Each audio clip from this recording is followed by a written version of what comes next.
신명기 23장은 공동체와 관련된 규정을 다룹니다. 첫 번째로 여호와의 총회와 관련된 규정입니다. 우선 총회에서 제외되어야 하는 사람들이 언급됩니다. 하나님은 고환이 상한 자나 음경이 잘린 자, 사생자, 암몬과 모압 사람은 여호와의 총회에 들어오지 못할 것이라고 선포하십니다. 특별히 사생자는 10대에 이르기까지도 여호와의 총회에 들어올 수 없다고 규정하셨습니다. 이러한 규정은 사생자에게 어떤 잘못이 있었다기보단 어떠한 형태로든 사생자를 만들어서는 안 된다는 뜻으로 이해하는 것이 좋겠습니다. 왜냐하면 고대 사회에서 사생자는 근친상간이나 금지된 결혼으로 인해서 발생했기 때문입니다. 이러한 점이 모압과 암몬의 총회 배제와도 연결된다고 볼 수 있습니다. 암몬 사람과 모압 사람은 10대뿐 아니라 영원히 여호와의 총회에 들어올 수 없다고 말씀하셨습니다. 이는 출애굽한 이스라엘을 영접하지 아니하고 발람에게 뇌물을 주어 저주하게 한 것 때문이라고 설명하십니다. 하지만 하나님은 에돔 사람과 애굽 사람을 미워하지 말라고 명령하시면서 에돔은 이스라엘의 형제이며 애굽은 이스라엘이 나그네 생활을 할 때 돌봤던 곳이라는 점을 상기시키십니다. 이와 함께 하나님은 그들의 3대 후 자손은 여호와의 총회에 들어올 수 있다고 알려주십니다. 오늘 본문 두 번째 부분은 이스라엘의 진영과 관련된 규정입니다.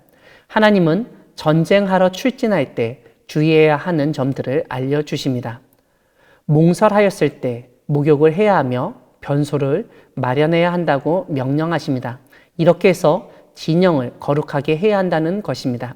하나님은 불결한 것을 보시지 않으실 때 이스라엘을 떠나지 않으실 것이라고 설명합니다. 이것은 반대로 불결하면 하나님이 떠나신다는 의미입니다. 오늘 본문 뒷부분은 일상생활에서 지켜야 하는 규정들을 다룹니다. 만약 종이 그의 주인을 피하여 도망하였다면 그의 주인에게 돌려주지 말고 그 종이 원하는 이스라엘의 성읍에 거주하게 하고 압제하지 말라고 말씀하십니다. 이스라엘에는 여자 창기나 남자 창기, 즉 남창이 있어서는 안 된다고 경고하십니다. 무엇보다 창기가 번 돈과 개 같은 자의 소득은 하나님 여호와의 전에 가져오지 말라고 명령하십니다. 하나님은 부도덕한 소득을 용납하지 않으시고 가증하게 여기셨습니다.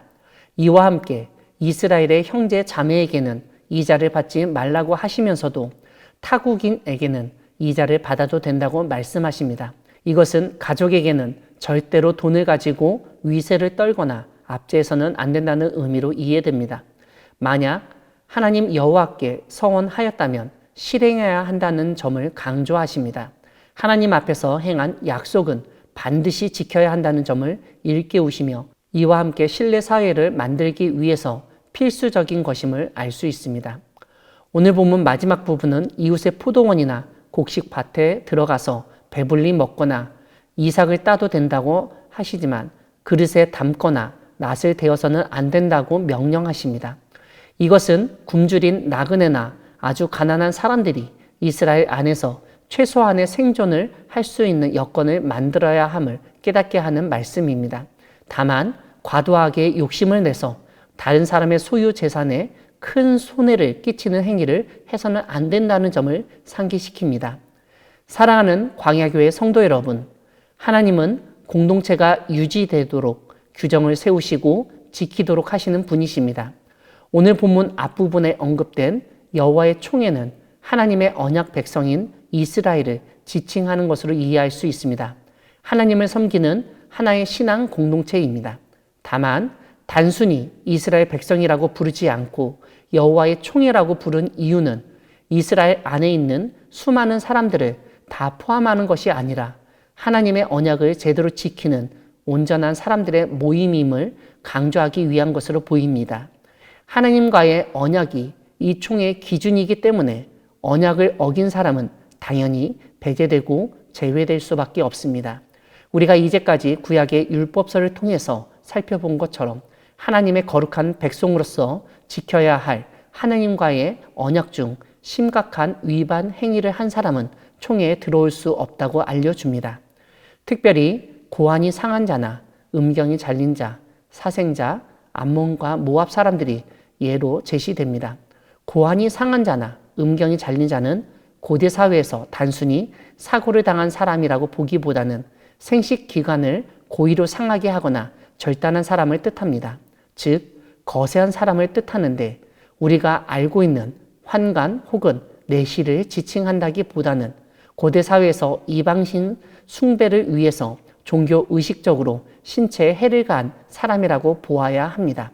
즉, 이방신 숭배를 적극적으로 행한 사람은 여호와의 총에 들어올 수 없다는 것입니다. 이와 함께 부적절한 관계로 낳게 된 사생자도 여호와의 총에 들어올 수 없었습니다. 특별히 여기서 언급된 사생자는 이방 신전에서 일하던 여성들이 낳은 자녀라고 보는 견해도 있습니다. 이와 함께 창기의 자녀이거나 간음으로 인해서 낳았을 경우도 포함된다고 여겨집니다. 우리가 신명기 22장에서 살펴보았듯 하나님은 성적인 문제에 있어서도 거룩한 삶을 요구하시는 분이십니다. 그렇기 때문에 사생자, 즉 사생아 문제에도 예민하실 수밖에 없습니다. 이스라엘 안에서 그러한 사생아들이 더 이상 생기지 않도록 하나님은 엄격한 규정을 세우셨던 것으로 보입니다. 공동체가 유지되고 발전하기 위해서는 규정이 필요합니다. 이 규정에 따라 어떤 사람은 배제되기도 합니다. 하지만 모든 원칙에는 예외가 있다는 사실을 잊어서는 안 되겠습니다. 오늘 본문은 모압 사람은 영원히 여호와의 총에 들어올 수 없다고 알려줍니다. 하지만 우리가 잘 아는 모압 여인 룻은 여호와의 총에 들어왔을 뿐만 아니라 다윗의 할아버지, 즉 다윗의 아버지인 이새의 아버지 오벳을 낳기까지 했습니다. 이것은 하나님 스스로 규정을 어기신 것으로 여길 수 있겠지만 사실 이것이 하나님의 은혜입니다. 어찌 보면 우리도 룻과 같은 신세입니다. 영원히 여호와의 총에 들어올 수 없던 우리를 하나님이 자녀 삼아 주시고 받아 주셨다는 점을 잊어서는 안 되겠습니다. 공동체를 세우기 위한 규정도 중요하지만 우리의 신앙 공동체는 무엇보다 하나님의 뜻을 살피고 이루기 위한 공동체라는 점을 명심하며 남을 정죄하고 배제하기보다는 포용하고 환대하는 우리 모두가 되기를 소망합니다. 아멘.